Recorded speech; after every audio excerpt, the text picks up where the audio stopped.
Welcome to the Crop Stories podcast, where we bring the pages of the Utopian Seed Project's Crop Stories publication to life. Based here in the mountains of western North Carolina, we're on a mission to strengthen our food system through the power of agrobiodiversity and the relationships that sustain it. Our Crop Stories program helps achieve these goals by connecting people to specific crops and their stories.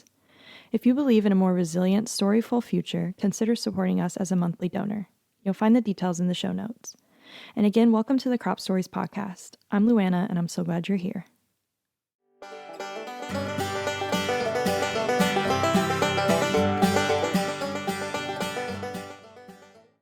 Hey y'all, thanks for joining in to listen to our second Crop Stories podcast episode hosted by me, LuAnna Nesbitt. Again, this podcast season will act kind of as our audio companion to Utopian Seeds Project's Crop Stories Collards publication, and still features our wonderful co-hosts and collard expert, Ira Wallace.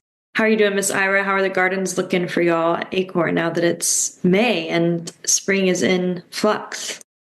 Well, it's nice. We had some good rain, and things seem to double in size overnight. That they do. Yeah, I feel like all of a sudden everything is happening. And I don't know, I always get this new spring, like a passion for life in general, but it just feels really nice to have leaves on trees and plants in the field. How are your collards looking?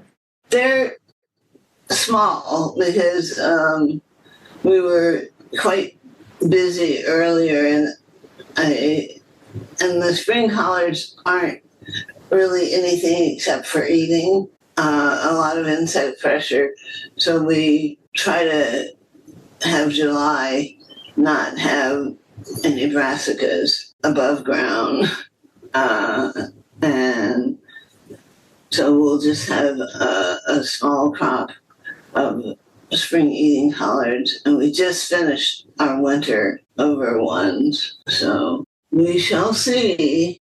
Well, thanks for the collard update. Yeah, ours are our collard seed crop for this spring it's looking good, but it was a little sad because the deer have been really intense this past winter. Well, today we're going to be focusing on Dr. Mehmet Oztan's piece titled Grief and Growing Turkish Collards, an Immigrant Seed Saver's Story of Cultivating Connection. And I'm really excited to debrief this one with you, Ira, and hear some of your thoughts on the themes at hand. I feel like it brings up a lot of things around immigration and sense of place that feel really relevant in the current state of the world. So should we get started? Yes, absolutely. Grief and Growing, an Immigrant Seed Keeper's Story of Cultivating Connection by Dr. Mehmet Oztan. When I think of Trabzon, I always think of my father. When I think of Trabzon, I think of collards.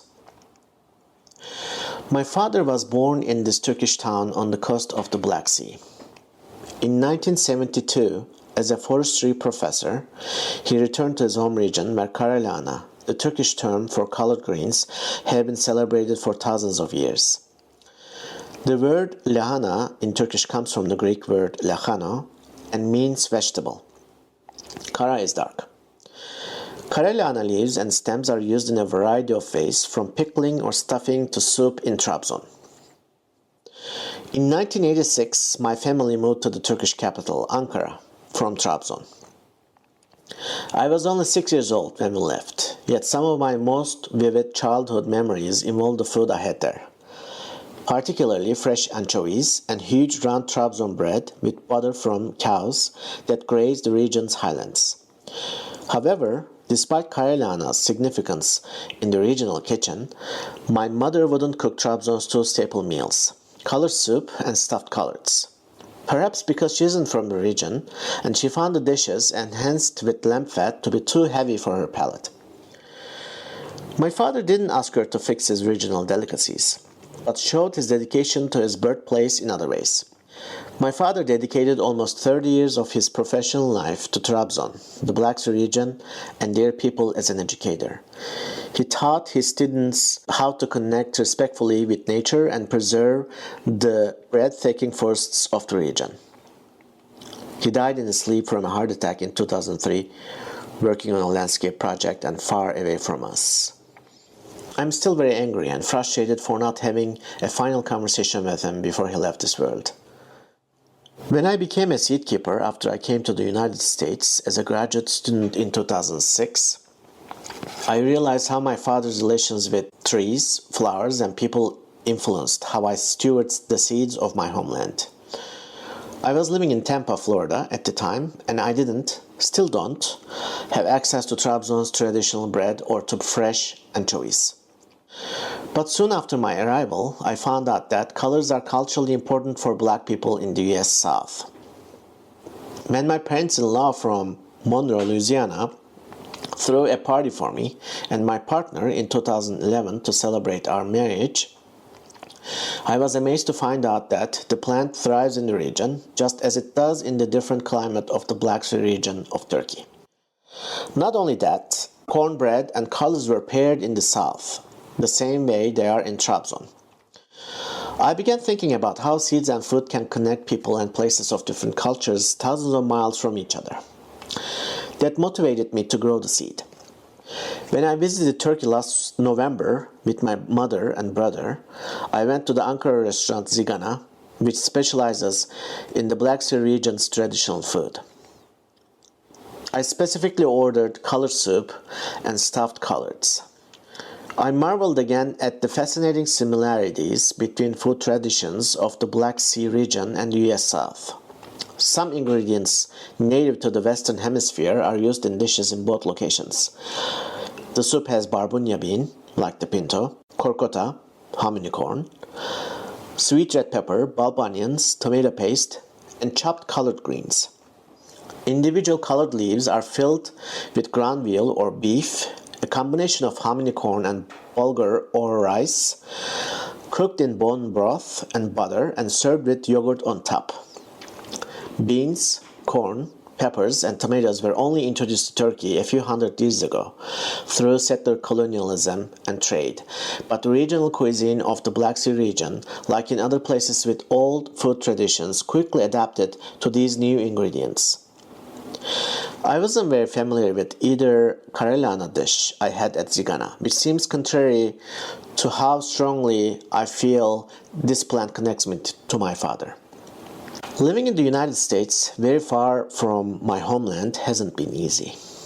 If you don't find ways to cope, being an immigrant may mean being forgotten by your own people and the place that gives you your whole identity when you lose touch with them. When you are away from your homeland, people you know die, language and culture transform, friends get married, your family ages, and you can easily become a stranger to everyone. My seed keeping work, in which I propagate and distribute most of the Turkish seeds that are rarely commercially available there or in the United States, is an effort to rebuild biodiversity. But I also have selfish reasons to be a seed keeper. To lessen my distance to my people, land, culture, and memories. Seeds help me keep my proximity to all the things I don't want to forget through stories, flavors, and recipes. Since my partner and I co-founded our seed company, Two Seeds in a Pod, in 2013, I have introduced more than 100 seed varieties of my homeland to the commercial seed market. However, despite all my interest in saving seeds from Trabzon's Karalahana in almost 10 years, we have never been able to offer them in our catalog, either when we were in Florida or after we moved to West Virginia. Bad timing, farmer's fatigue, neglected seedlings, high humidity at the time of seed maturity. Something always kept me from fulfilling my role as a seed saver. I had to repeatedly source the seed from a gardener friend who lived in Istanbul until 2 years ago. I've often wondered, as I've introduced scores of Turkish-grown eggplant, okra, and other vegetables, whether my failure in saving enough seeds from my crops to sustain my successive plantings is deeply rooted in my emotions, particularly my frustrations about my father's sudden death and my desperation to reconnect with the plant and place I strongly associate with him. In 2022, almost a year after we built our greenhouse on our farm in Reidsville, West Virginia. I finally have a small but vigorous crop of Trabzon's Karalahana growing inside the greenhouse. It successfully weathered winter's low temperatures without heavy frost damage, a process that will stimulate spring flowering and summer seed production. I will never know whether my father liked Karalahana, ate it at restaurants, or if his mother ever cooked it at their home. We never ate it together. What I do know is that after almost a decade of struggle, growing seeds of this resilient vegetable season after season keeps my memories with my father alive. I can only hope that the growing will ease my grief. Sometimes the thing you most want is so out of reach. I adore that piece. I think it says so much in such like it's not necessarily a simple story, but it just feels so like familiar, probably for a lot of people, whether it's just from moving out of your home state, or whether it's, leaving your home country. And I can't imagine what that feels like, but yeah, I'm kind of curious what your reflections are, Miss Ira, about hearing this, and yeah, just how you've kind of observed similar instances within families and communities of your own. Yeah, how are you feeling after listening to this piece?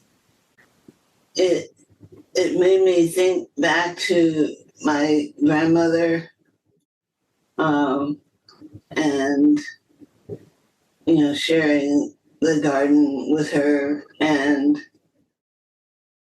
whenever we have fresh young collards coming up in the fall, it's like she's standing behind my shoulder looking. When he mentioned,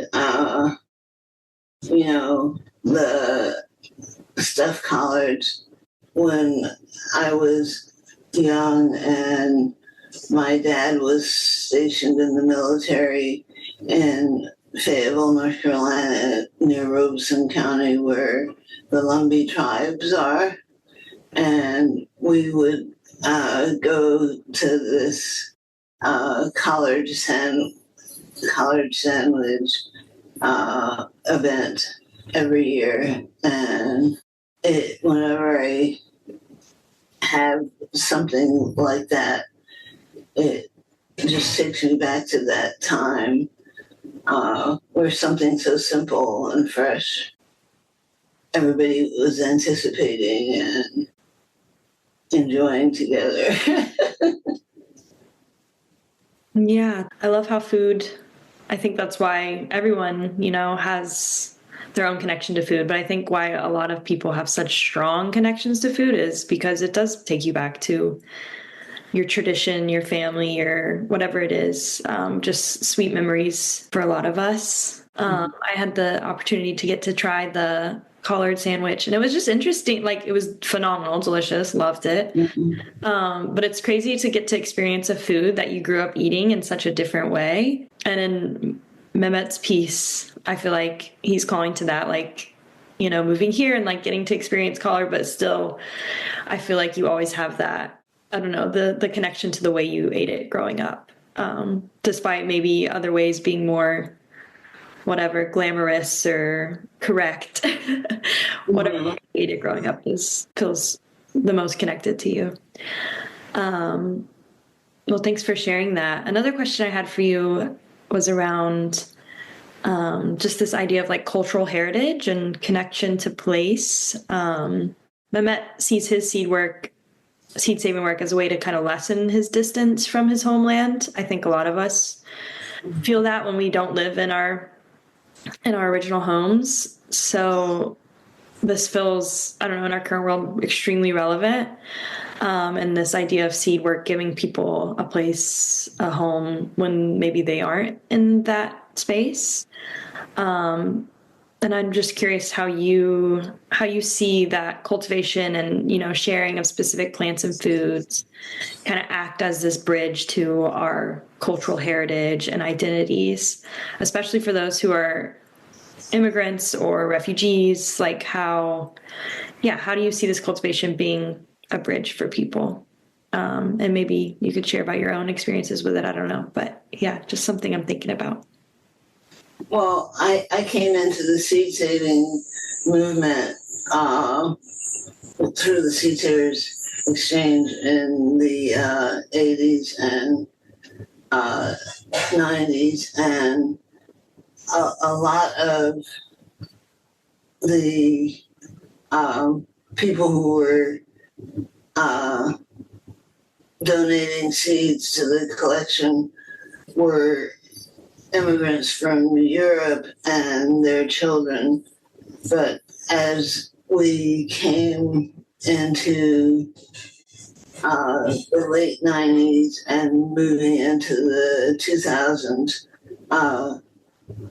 immigrants from all over the world who had resettled here started becoming a part of the seed saving movement and bringing more of a diversity of seed. And in some, cases, people I work with would reach out to the USDA seed bank for seeds that had been brought to this country from their country where it was no longer as readily available because of war and things like that. And for example, various greens from Vietnam.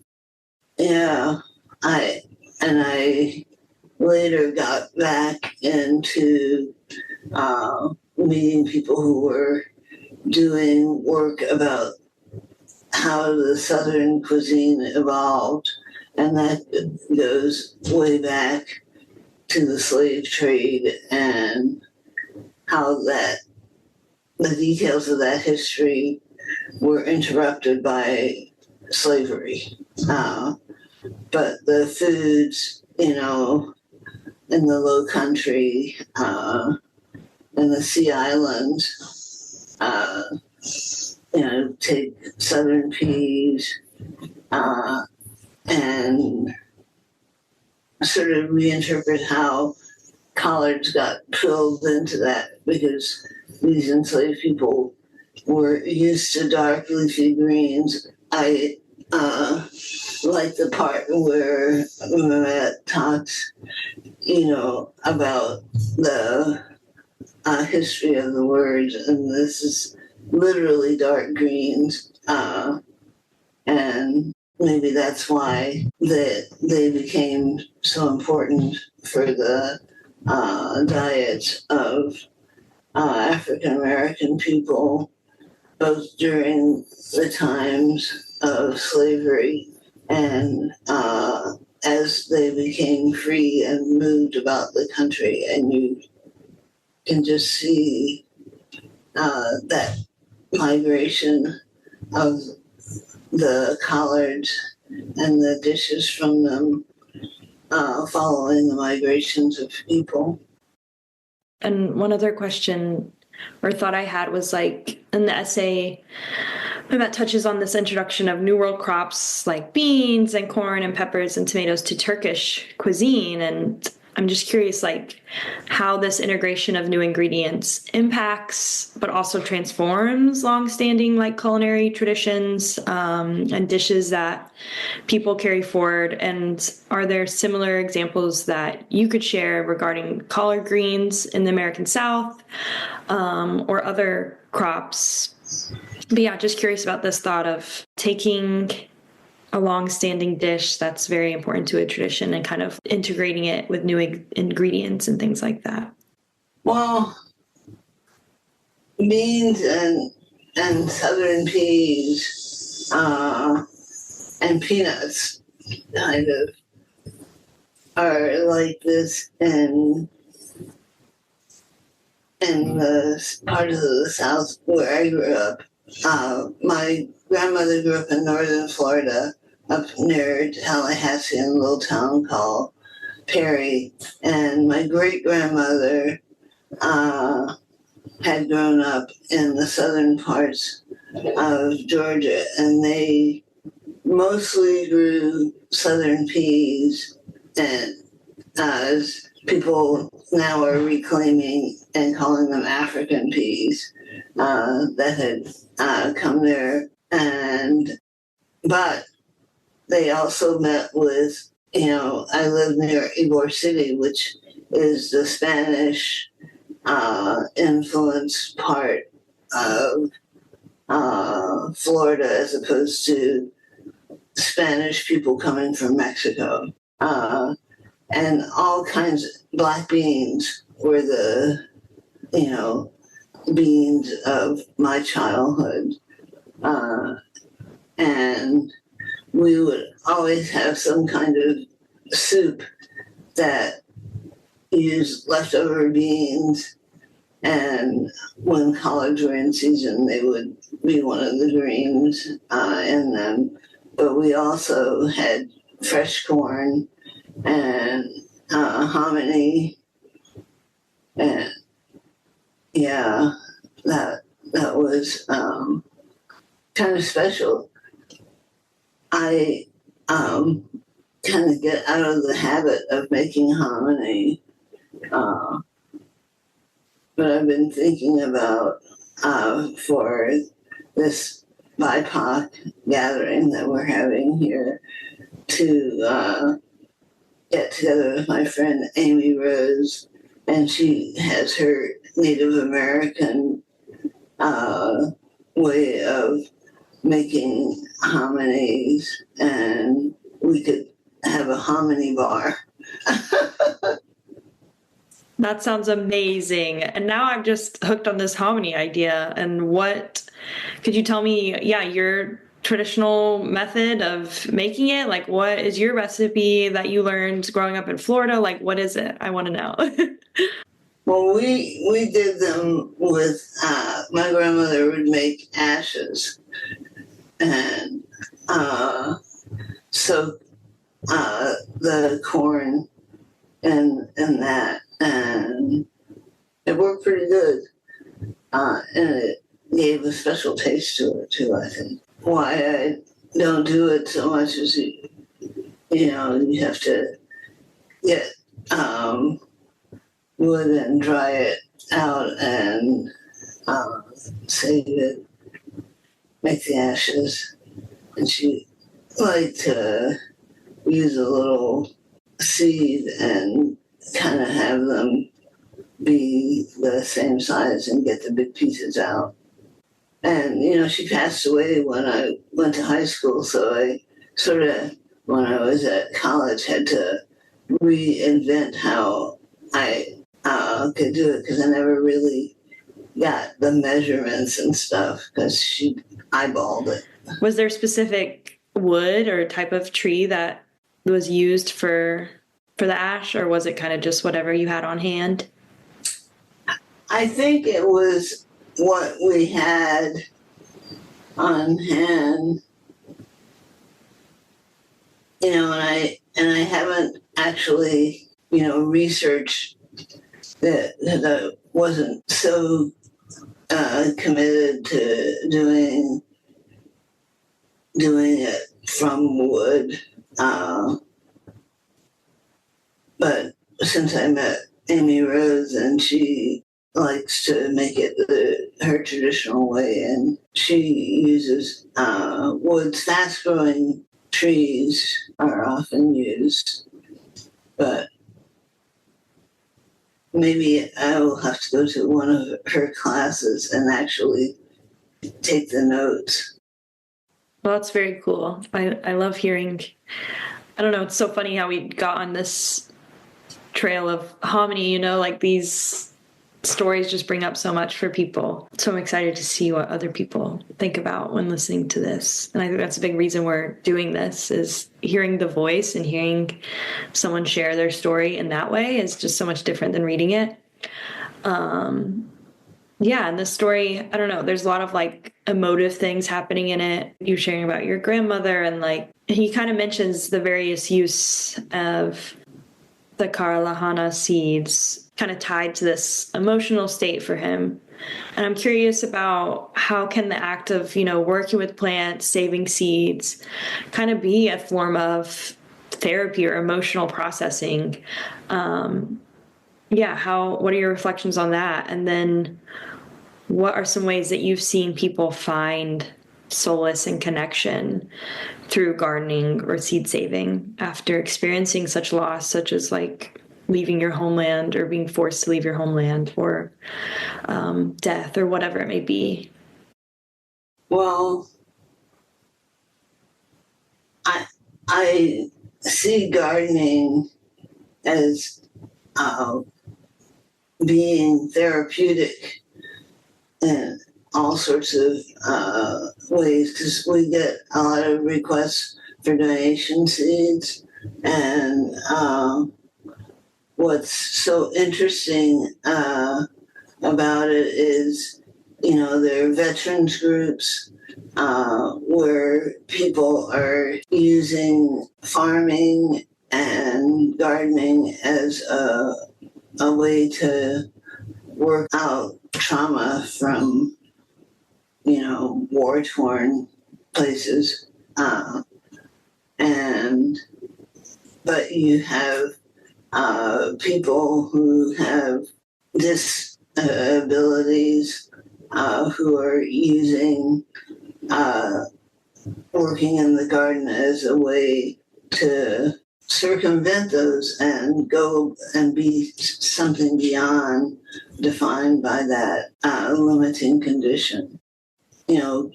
Growing food and then cooking it and sharing it is another way to also overcome being separated by languages.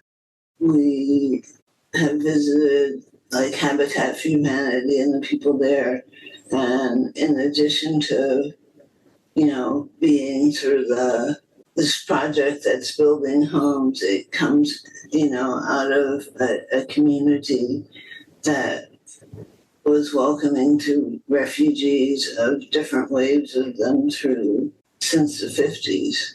And with all of that is sharing the food and food traditions that people bring with them. Yeah, I think just hearing like the various uses of Karalahana for Mehmet, from like pickling to soup, it was cool to see, right, like how this emotive state, this raw connection to food can be carried through such varied recipes, varied things, whether it's just like a pickle or like a very intensive process of like, making this hominy and like having specific ash. And it's cool to see that tradition and culture can be carried through such little things. I'm just curious, what are some unspoken ways that people who might not have like explicit connection to their heritage and traditions be able to connect with these traditions from their family? Like, what are some little niche things that you've seen people kind of cling on to that maybe aren't as explicit? I was thinking about the Appalachian roots that people in the mountain south love their pole beans, and families hold dear to the particular October bean or greasy beans. And I think that is kind of a special thing, because you just don't have the fresh tenderness that you get with those beans that begin to fill, and they still maintain tenderness even when the beans are forming inside of them, when you think they'd be tough. And people still maintain traditions with the beans of stringing them and making leather bridges, even though they're no longer necessary for survival, so that you can have that grandma's soup in the winter. Yeah, and I like that it's a crop that, we have this pole bean, for example, that you're using. It's a specific variety. Like that's what the tradition is. And like the process of canning it or whatever, but it's not necessarily the way you cook it afterwards. It was soup or just like in a pot or whatever it is, fresh or canned, but it's more of the gardening and having this specific variety, and it needs to have a string because that makes it more tender. Right. And, there's all of those sweet onions, like the Vidalia ones, that you really can only grow in certain kind of soils and climates. And people go out of their way to start them in the fall and try to harvest them just at the right time. And they aren't even keepers, so you have to eat them a lot fresh in late spring and early summer. And now that's something that is extra good with your collards too. Yeah, bringing it back to a place of collards, Mehmet describes this as being celebrated for like thousands of years in the Black Sea region. And I'm just curious, to end our conversation today, like what makes collard greens such a resilient and enduring food across such different climates and cultures? And then in your experience, like what are the most fun or versatile ways to kind of prepare collard greens that you've seen, or different cooking methods that kind of impact their flavors and such? Well, there are two things that I kind of like that are recipes that I learned more as an adult, because I grew up with the kind of long, slow cook collards. But I met a friend from Brazil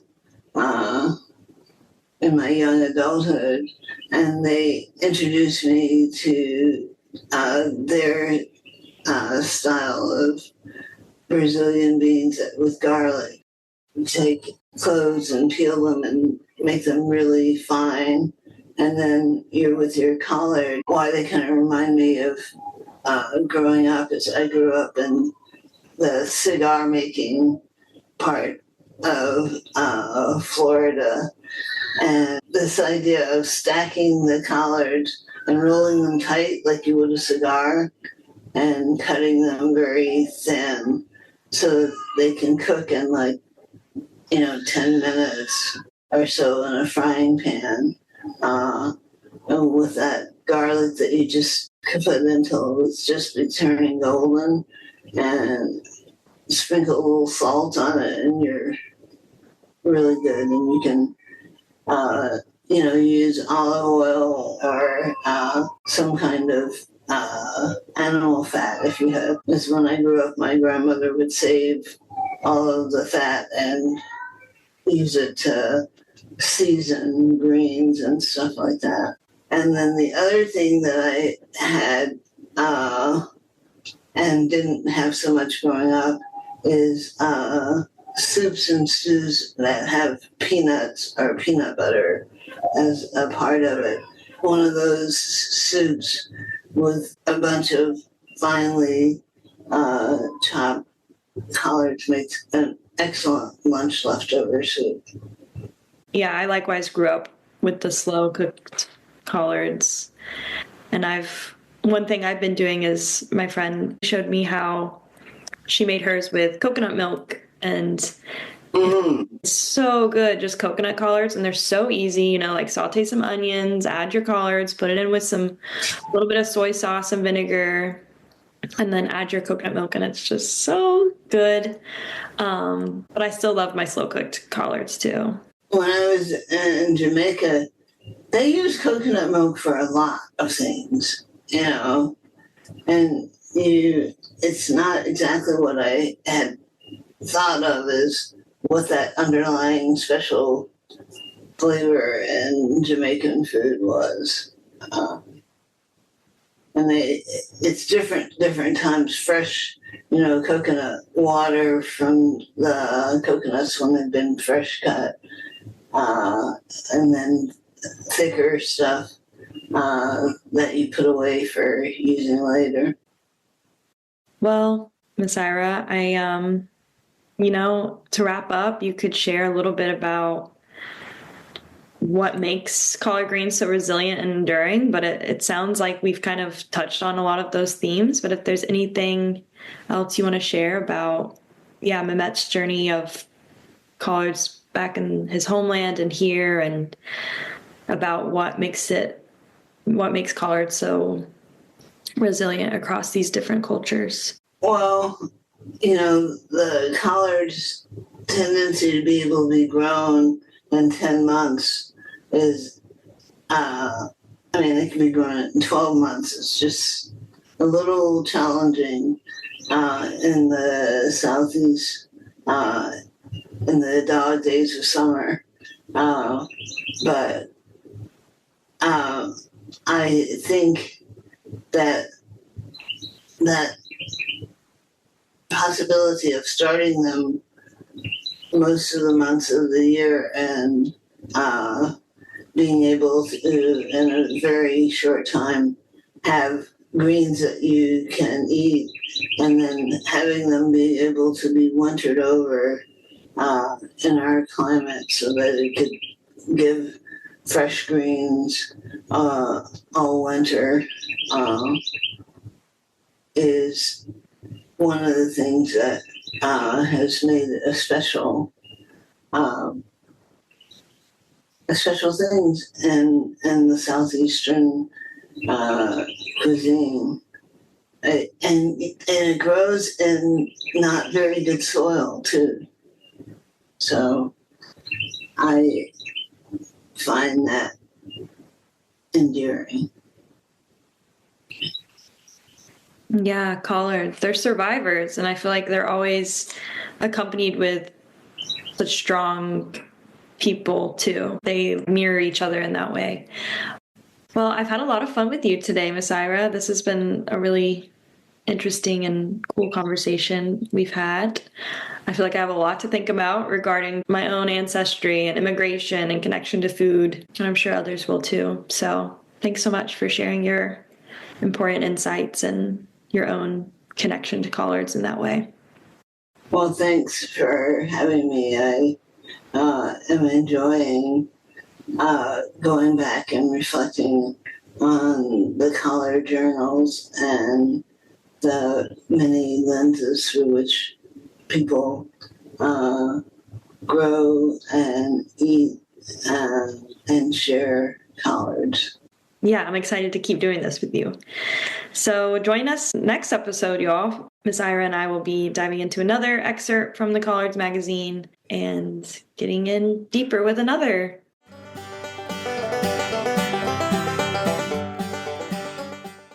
Thanks for spending some time with us in the crops we love. Every seed we save and every story we tell helps shape our food system into something deeper and more resilient.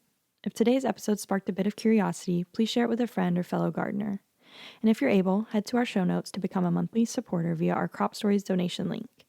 Your contributions help keep this project going. Thank you, and until next time.